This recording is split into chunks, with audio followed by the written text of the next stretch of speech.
ప్రజా సమస్యలపై బీజేపీ నేత డాక్టర్ కరణంరెడ్డి నరసింగారావు స్పందించారు. గాజువాక ఆగనంపూడి 56వ వార్డులో నివాసం ఉంటున్న జర్రిపోతు లక్ష్మీ భర్త చనిపోయి 10 సంవత్సరాలవుతున్నా పెన్షన్, పిల్లలకు అమ్మఒడి రావడం లేదని ఆవేదన వ్యక్తం చేసింది.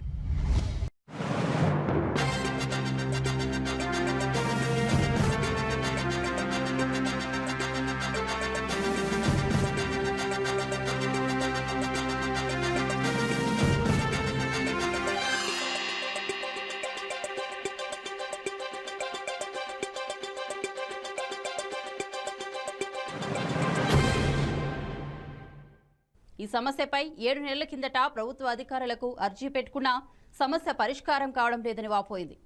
అమ్మఒడి కోసం దరఖాస్తు పెట్టుకోగా మా పేరు మీద 1031 ఎకరాల భూమి ఉందని సచివాలయం సిబ్బంది పేర్కొన్నారని తెలిపింది. ఈ సమస్యపై ఎన్నిసార్లు అధికారులను కలిసినా పొంతనలేని సమాధానం చెప్పడంతో బీజేపీ నాయకులను ఆశ్రయించామని జర్రిపోతు లక్ష్మి కుటుంబ సభ్యులు తెలిపారు. ఈ సందర్భంగా కరణంరెడ్డి నరసింగారావు మాట్లాడుతూ రాష్ట్ర ప్రభుత్వ నిర్లక్ష్య ధోరణి వలన పేద ప్రజలు తీవ్ర ఇబ్బందులకు గురవుతున్నారని అన్నారు. 10వ తరగతి చదువుతున్న విద్యార్థి పేరు మీద 1032 ఎకరాలు లేని భూమిని ఉన్నట్లు ఆన్లైన్లో చూపించడం వలన వారికి అమ్మఒడి పథకం వర్తించడం లేదని ఎంతవరకు సబబో వారే చెప్పాలని పేర్కొన్నారు. గాజువాక తహసీల్దార్ దృష్టికి సమస్యను తీసుకుని వెళ్లగా సమస్యను పరిష్కరిస్తామని హామీ ఇచ్చారని కేఎన్ఆర్ తెలిపారు. బాధిత కుటుంబానికి నిత్యావసర సరుకులకు మోదీ కిట్ని బీజేపీ తరఫున అందజేస్తామని తెలిపారు.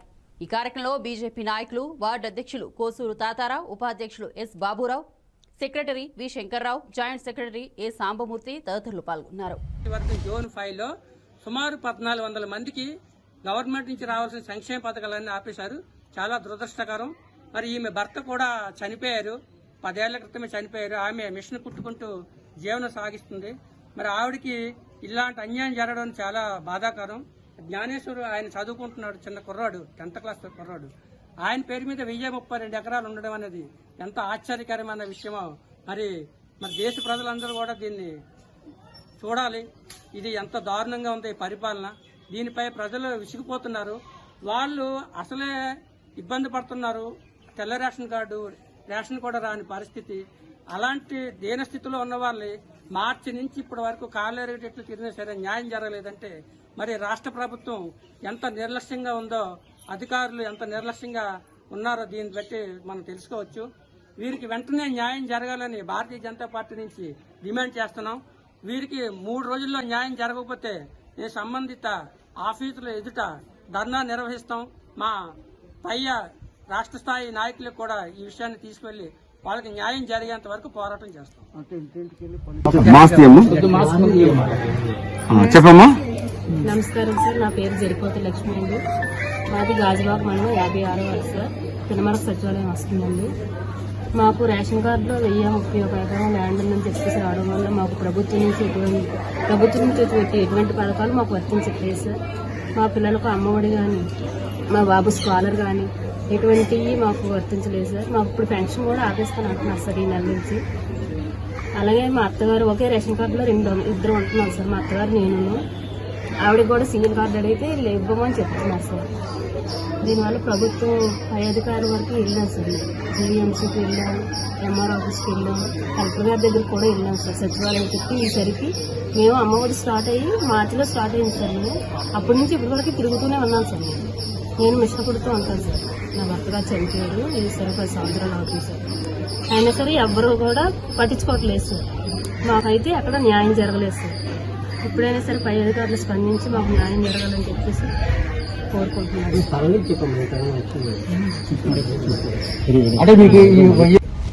ఇప్పుడు మా అమ్మాయి నుంచి ఫస్ట్ ఎంఆర్ఓ ఆఫీస్కి వెళ్ళింది. అక్కడి నుంచి చెప్తే అక్కడి నుంచి మళ్ళీ జీవీఎంసీకి వెళ్ళమన్నారు. అక్కడి నుంచి మళ్ళీ సచివాలయం కలెక్టర్ గారికి వెళ్ళమన్నారు. కలెక్టర్ గారికి మళ్ళీ సచివాలయంకి తిప్పుతున్నారు తప్ప ఎవరూ పట్టించుకోవట్లేదు. ఆ పథకాలు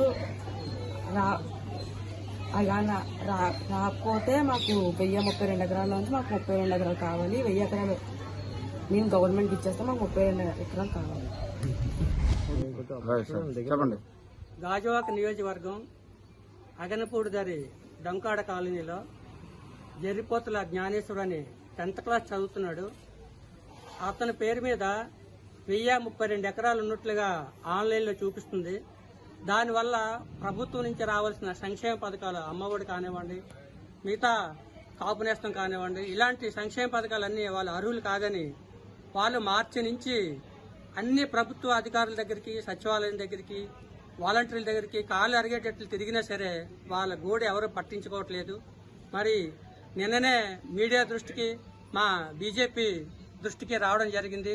మా వార్డు అధ్యక్షులు తాతారావు గారు, బాబురావు గారు, మిగతా పెద్దలందరి దృష్టికి రావడంతో మరి ఈరోజు మేము వాళ్ళని వచ్చి వాళ్ళ వివరాలు తెలుసుకొని పై అధికారులకు ఫోన్ చేసి అడగడం జరిగింది. మరి తహసీల్దార్ గారు కూడా వాళ్ళు వెంటనే స్పందించి వాళ్ళు రమ్మనండి, ఎక్కడో పొరపాటు జరిగి ఉంటుంది, అది సరిదిద్దామని చెప్పారు.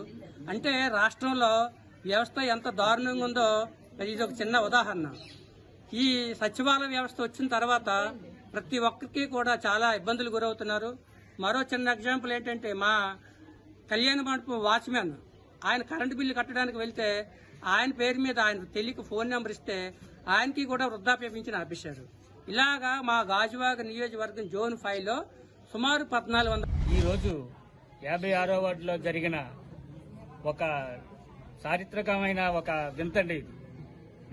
నిలువు నీడలేని ఒక నిరుపేద కుటుంబానికి 1035 ఎకరాల భూమి రెవెన్యూ డిపార్ట్మెంట్ చూపించిందంటే అది ఒక సంస్థ తాలూకా ఇబ్బందులు ఎలాగున్నాయో చూడండి. అంటే దీన్ని బట్టి రెవెన్యూ డిపార్ట్మెంట్ ఏ విధంగా పనిచేస్తుంది, అది భగవంతుడి దయ వల్ల వాళ్ళకి 1030 ఎకరాలు అవసరం లేదు, 3 ఎకరాలు ఉన్నా కూడా జీవితం హ్యాపీగా గడిచిపోతుందని చెప్పేసి మనందరం కూడా ఇది చేస్తున్నామండి. దాంతోపాటు ఆ భగవంతుడు ఒక నిరుపేద కుటుంబానికి ఇంతటి అన్యాయం చేయడం కారణం దాసామాస పని కాదండి.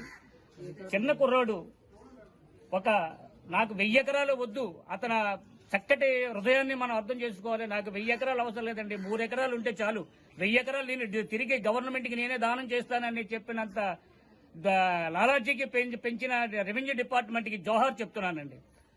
ఈరోజు మనకి ఏ విధంగా కూడా వాళ్ళకి అన్యాయం అయితే జరిగింది, తక్షణమే రెవెన్యూ డిపార్ట్మెంట్ వాళ్ళకి న్యాయం చేయాలని ఆధార్ కార్డులు, ఇది దాంతోపాటు కోటా కార్డులు, అమ్మఒడి, ప్రతి ఒక్క సంక్షేమ పథకాల నుంచి వచ్చే ప్రతి ఒక్క అది కూడా వాళ్ళు లబ్ధి పొందేలాగా చేయాలని రెవెన్యూ డిపార్ట్మెంట్ మా బీజేపీ తరఫుని మరీ కోరుకుంటూ సెలవు తీసుకుంటున్నాను.